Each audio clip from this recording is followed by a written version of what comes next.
তারপর আমরা রাধারানীর সম্পর্কে একটু জানতে চেষ্টা করব।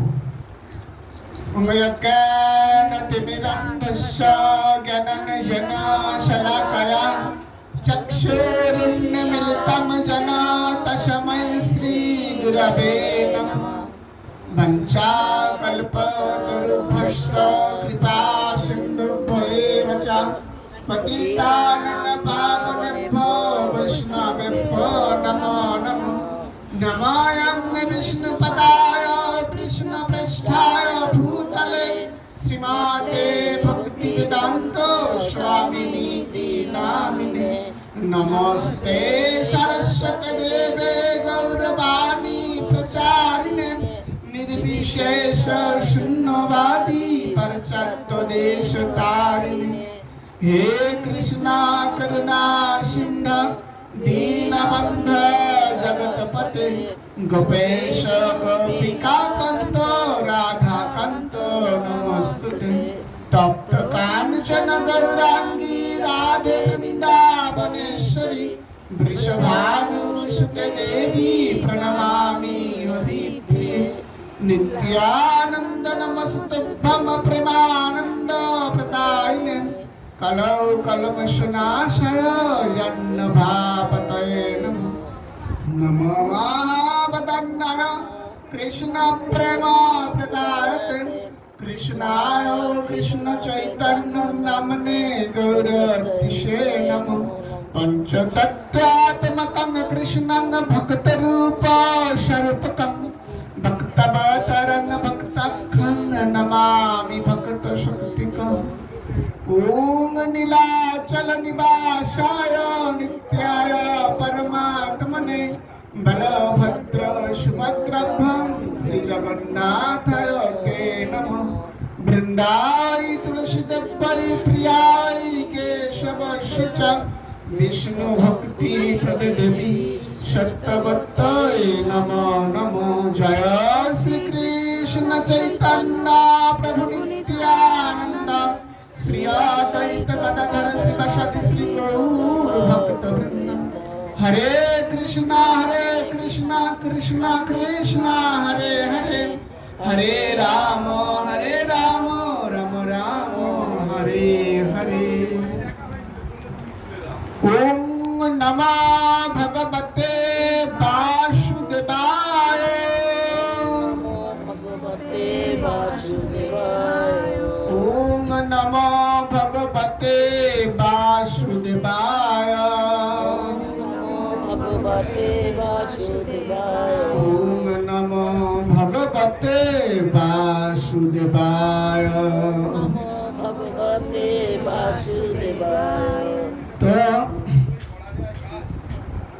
আন্তর্জাতিক কৃষ্ণ ভাবনামৃত সংঘের প্রতিষ্ঠাতা আচার্য শ্রীল প্রভুপাদের ঐকান্তিক প্রচেষ্টায় আজ সারা পৃথিবীতে রাধাষ্টমী তিথি পালিত হচ্ছে।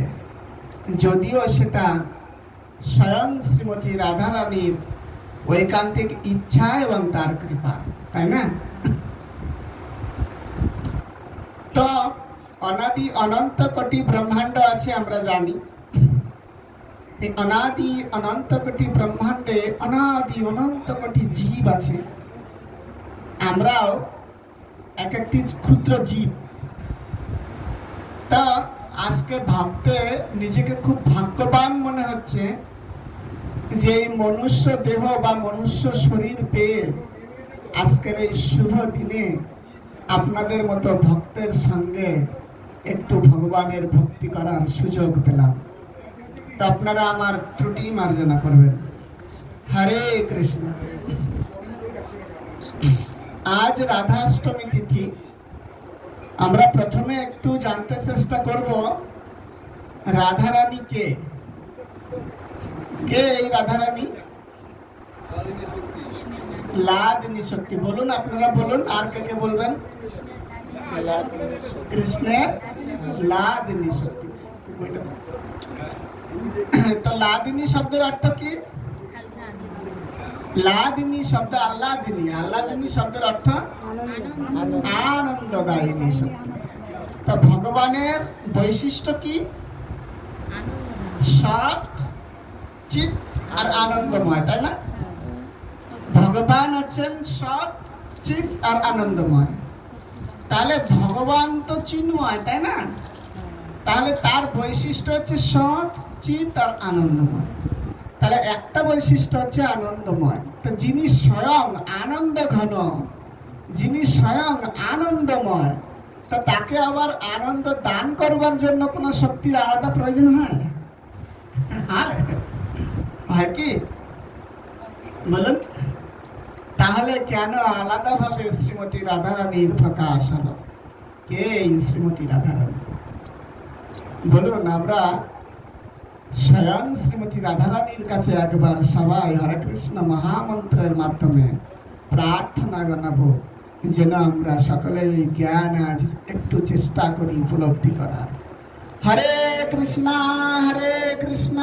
কৃষ্ণ কৃষ্ণ হরে হরে, হরে রাম রাম রাম হরে হরে। তো রাধারানী হচ্ছেন ভগবানের লাদিনী শক্তি। তিনি কে না, গোলক বৃন্দাবনে রাসমণ্ডল বা রাসস্থল নামক একটি বিশিষ্ট স্থান আছে, চিন্ময় জগৎ গোলক বৃন্দাবন। সেখানে ভগবানের বাম অঙ্গ থেকে বা বাম তনু থেকে রাধারানীর প্রকাশ, এইটুকু আমরা জানি। তো যেহেতু রাসমণ্ডলে তার আবির্ভূত হয়েছিল, তাই রাসের রা এবং তিনি আবির্ভূত হওয়ার সঙ্গে সঙ্গে ভগবানের সেবার জন্য পুষ্প চয়ন করতে ধাবিত হয়েছিলেন। যেহেতু তিনি আবির্ভাবের সঙ্গে সঙ্গে ধাবিত হয়েছিলেন, তাই ধা, রাসমণ্ডলের রা আর ধাবিত হওয়ার ধা। তাহলে এই দুটো শব্দ মিলে কি হলো? রাধে রাধে রাধে রাধে জয় জয় শ্রী রাধে, রাধে রাধে রাধে রাধে জয় জয় শ্রী রাধে, রাধে রাধে জয় জয় শ্রী রাধে, রাধে রাধে রাধে জয় জয় শ্রী রাধে। তাহলে ভগবানের লাদিনী শক্তি রাধারানী। তো আমাদের একটু এটাকে বিশেষভাবে বুঝতে চেষ্টা করতে হবে যে ভগবান স্বয়ং আনন্দময়, আনন্দ ঘন। তাহলে তার আবার নতুন করে আনন্দদায়িনী শক্তির কি প্রয়োজন? এখানে ভগবানের দক্ষিণ অঙ্গ থেকে প্রকাশিত হয়েছিলেন কে? ভগবানের প্রথম প্রকাশ বলরাম। আর ভগবানের বাম অঙ্গ থেকে আবির্ভূত হয়েছিলেন শ্রীমতী রাধারানী। দেখুন ভালো করে, একা একা ভগবান অনাদির আদি গোবিন্দ এক বা অদ্বিতীয়ম, তাই না? তিনি বহু হলেন আনন্দ রসকে বিশেষভাবে আস্বাদন করবার জন্য। যদিও তিনি আনন্দময় বিগ্রহ, যদিও তিনি আনন্দ ঘন, তবুও তিনি এক থেকে নিজেকে বিস্তার করলেন এই আনন্দটাকে আরো বিস্তারিত করবার জন্য। তো আমাদের কখনো কখনো রাগ হয়, কখনো কখনো ক্রোধ বা রাগ, কখনো কখনো অনেক বিভিন্ন ভাবের উদয় হয় না, হয় না? কাম, ক্রোধ, লোভ, মদ, মোহ, মাৎসর্য, বিভিন্ন ভাবের উদয় ভয় হয়, হয় না, হয় না? উৎকণ্ঠা, উদ্বেগ আসে না, আসে না? এগুলো বিষয়গুলো কি? এগুলো কিন্তু হৃদয়ের প্রেক্ষক। ভালো করে বুঝতে চেষ্টা করবেন। মনে করুন, এখন যদি রাস্তায় বেরিয়ে হঠাৎ করে একটা পাগলা কুকুর কামড়াতে আসে, ভয় করবে? করবে না, করবে না? আচ্ছা, হঠাৎ করে রাস্তায় বেরোনোর সঙ্গে সঙ্গে খুব আপন একটা মানুষের সঙ্গে দেখা হলো, ভালো লাগবে? লাগবে না, লাগবে না? তাহলে বাইরের ঘটনা কখনো কখনো আমার ভালো লাগছে, খারাপ লাগছে, ভয় লাগছে, প্রেম জাগছে, কাম জাগছে, কামনা জাগছে। তাহলে বাইরের ঘটনা, ভিতরে এমন একটা অর্গান আছে যেখানে এগুলো হচ্ছে, তাই না? ঠিক বলছি না ভুল বলছি? আমার ভিতরে যদি আনন্দ হয় কখনো কখনো, তাহলে হৃদয়ে আনন্দের একটা অর্গান আছে না নেই? তাহলে আমি যার থেকে এসেছি সেই পরম প্রভু কৃষ্ণ, তার ভিতরে আনন্দটা আছে না নেই? আছে। যেহেতু তিনি আনন্দময়, কিন্তু তবুও তার হৃদয়ে আনন্দ আছে না নেই? তাহলে যেহেতু তিনি সর্বশক্তিমান, তিনি সেই আনন্দ, যেহেতু এটা একটা শক্তি, তাই তো? আনন্দটা কি একটা শক্তি, ভগবানের অনন্ত শক্তি, তার ভিতরে আনন্দ একটা শক্তি। শক্তি প্রকৃতি, কখনো পুরুষ হয় না। শক্তি প্রকৃতি, তাই তিনি নারী, সেই রূপে শ্রীমতী রাধারানী। এবার ভগবান তার লাদিনী শক্তিটাকে বাইরে বের করে দিলেন পূর্ণভাবে। আমরা ঈশো উপনিষদের আবাহন মন্ত্রে কি পেয়েছি? ওম পূর্ণমদ পূর্ণস্য পূর্ণমেবায়, পেয়েছি না? ভগবান সর্বতভাবে পূর্ণ, তিনি তার থেকে অনন্ত কোটি পূর্ণ সত্তা বিনির্গত করলেও তিনি পূর্ণরূপে অবশিষ্ট থাকেন। তো ভগবান তার লাদিনী শক্তিটাকে বের করে দিলেন, মানে তার হৃদয়ে কি আর লাদিনী শক্তি নেই? তিনি অনন্ত কোটি রাধারানী সৃষ্টি করতে পারেন, তবুও তিনি কৃষ্ণই থাকবেন। 1 + 1 = 1, 1 - 1 = 0, আমাদের জড়জাগতিক গণিত। কিন্তু ভগবানের ক্ষেত্রে 1 + 1 = 1, 1 - 1 = 1। কিরকম? যা কিছু সৃষ্টি হয়েছে সব কৃষ্ণের থেকে সৃষ্টি হয়েছে, তবুও কৃষ্ণকে কিছু কমে গেছেন? আবার যা কিছু সৃষ্টি সবই কৃষ্ণের ভিতরে বিলীন হয়ে গেলে কৃষ্ণকে কিছু বাড়বে? বাড়বে? যেমন কৃষ্ণ তেমনই থাকবে। বুঝা যাচ্ছে তো? ভগবান তার লাদিনী শক্তিকে বিস্তার করলেন কেন? আনন্দ প্রকাশ করলেন কেন? না, আনন্দ রসটাকে আরো বিশেষ ঘনীভূত করবার জন্য এবং আরো ভালোভাবে লাভ করবার জন্য, তাই না? সেই জন্য রাধারানীর প্রকাশ হলো। তিনি ভগবানের থেকে শুধু পৃথক তনু, কিন্তু এক আত্মা। তিনি ভগবানের থেকে কোনো অংশে কম নন, শুধু তনুতে পৃথক। আপনি আসুন, মৃদঙ্গ বাজাবে কি এখানে? বুঝতে হবে তো প্রভু, চলে আসুন, আপনি আমার হাতে বসুন মৃদঙ্গটা নিয়ে। তো এমতো অবস্থায় রাধারানীর প্রকাশ হলো এবং তিনি ভগবানের সেবার জন্য নিজেকে প্রস্তুত করলেন। তো দেখুন, এই রাধারানী ভগবানের লাদিনী শক্তি। এই রাধারানীর রোমকূপ থেকে সমস্ত সখীদের প্রকাশ, অষ্টসখী, তার থেকে অনন্ত কোটি সখীর প্রকাশ। রাধারানীর 3 রকম বিস্তার। একটা হচ্ছে কৃষ্ণের মহিষী বা কৃষ্ণের স্ত্রী, একটা হচ্ছে লক্ষ্মী দেবী, আর একটা হচ্ছে ব্রজগোপিকা।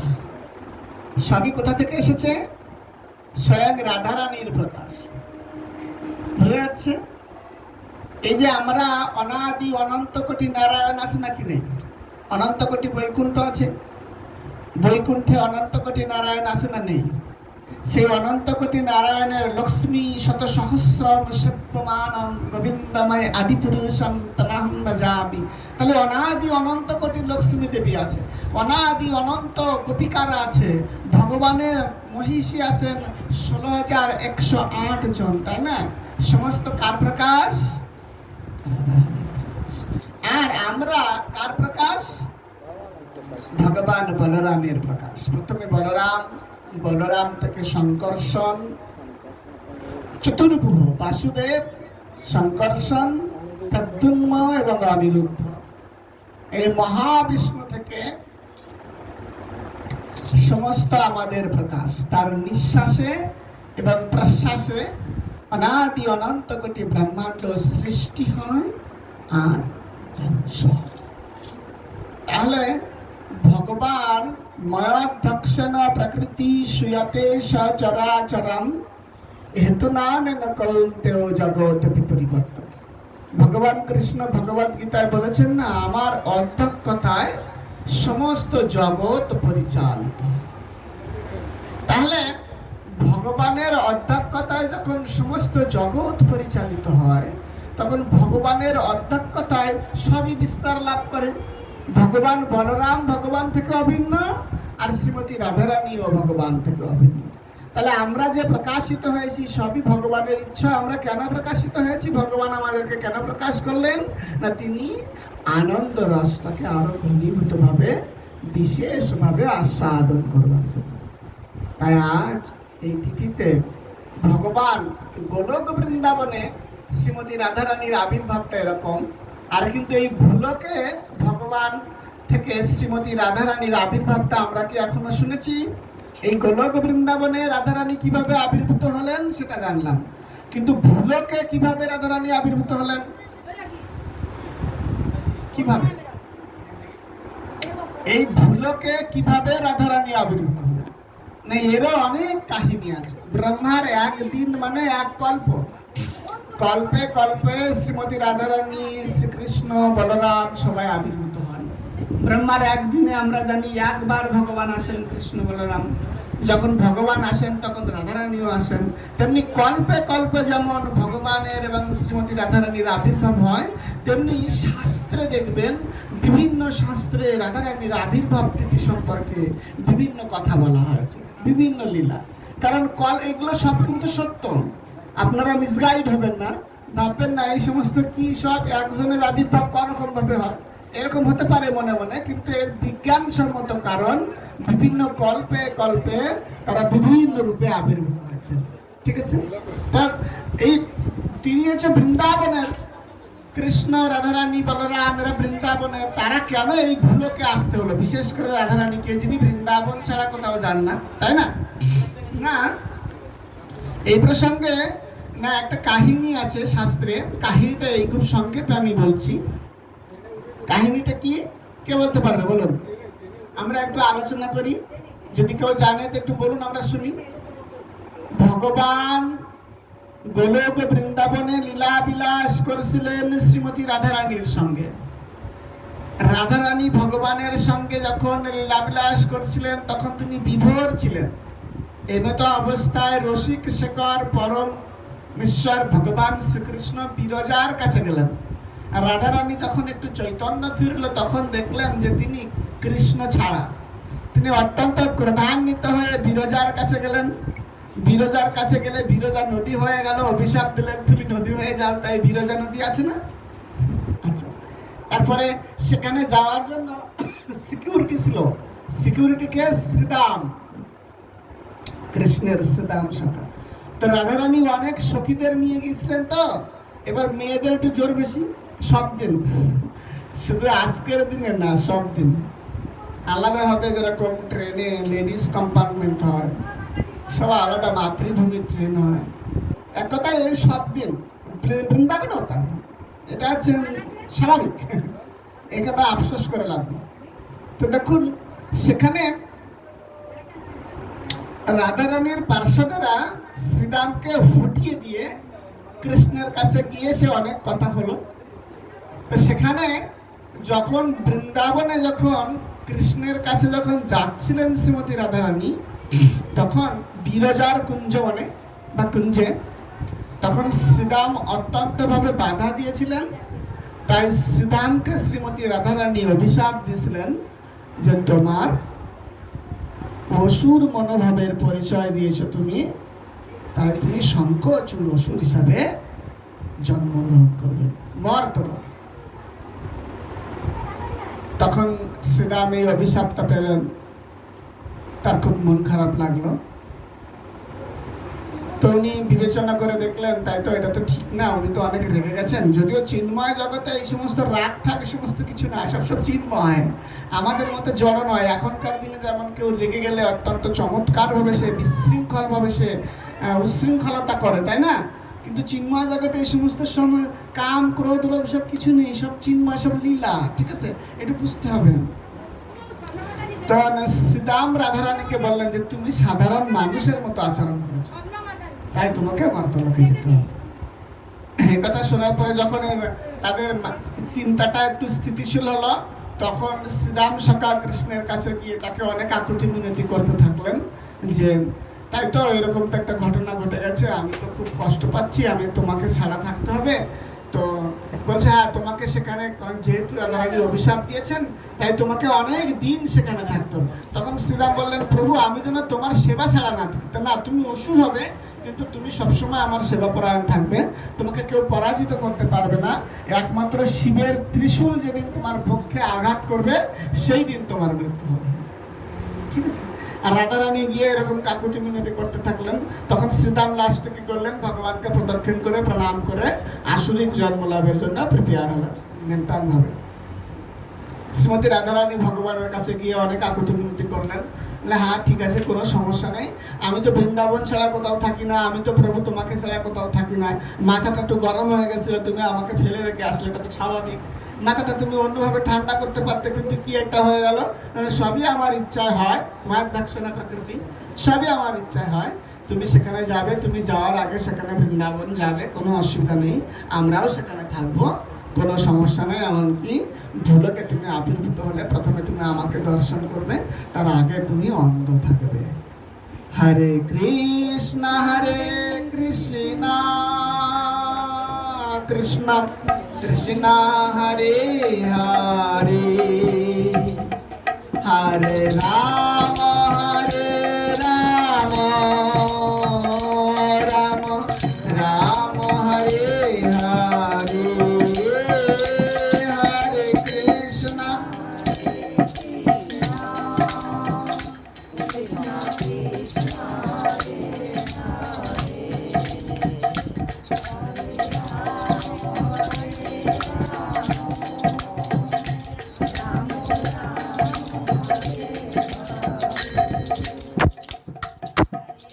Hare Krishna Krishna Krishna Hare Hare, Hare Rama Rama Rama Hare Hare, Hare Krishna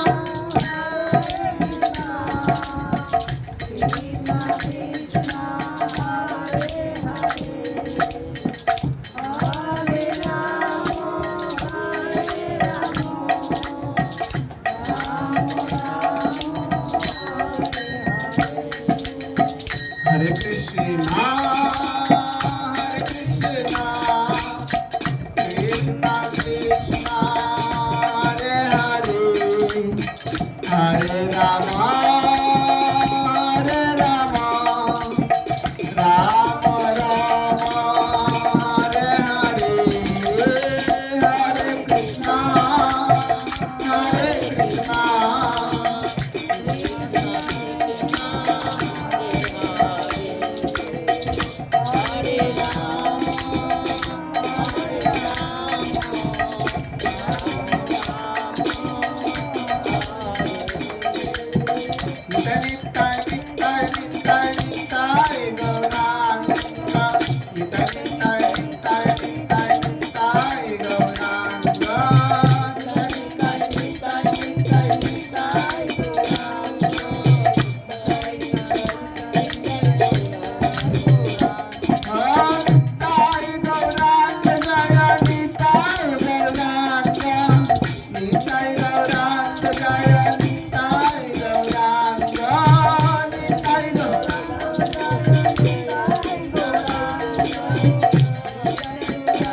Radharani বৃন্দাবনে বর্ষানায় আবির্ভূত হয়েছিলেন, তাই না? রাধারানীর পিতার নাম কি? বৃষভানু। আর মায়ের নাম? ভেরি গুড, কীর্তিদা সুন্দরী। তো তার পিতৃদেব যমুনা স্নান করতে গিয়ে কৃষ্ণের ধ্যান করছিলেন, এমত অবস্থায় তার কাছে একটি পদ্ম ফুল আসে, সেই পদ্ম ফুল থেকে শ্রীমতী রাধারানীর আবির্ভাব হয়। এই ফুলকে শ্রীমতী রাধারানীর আবির্ভাবের অনেক লীলা আছে। আমি সব থেকে ছোট্ট থেকে একটা বলতে চেষ্টা করলাম। এখন আমরা বন্ধ করব। এখন আমরা একটু প্রশ্নোত্তর পর্বে যাব। আপনাদের যদি কোনো প্রশ্ন থাকে তাহলে আপনারা বলুন, আর নইলে আমরা লীলা কাহিনীতে প্রবেশ করব।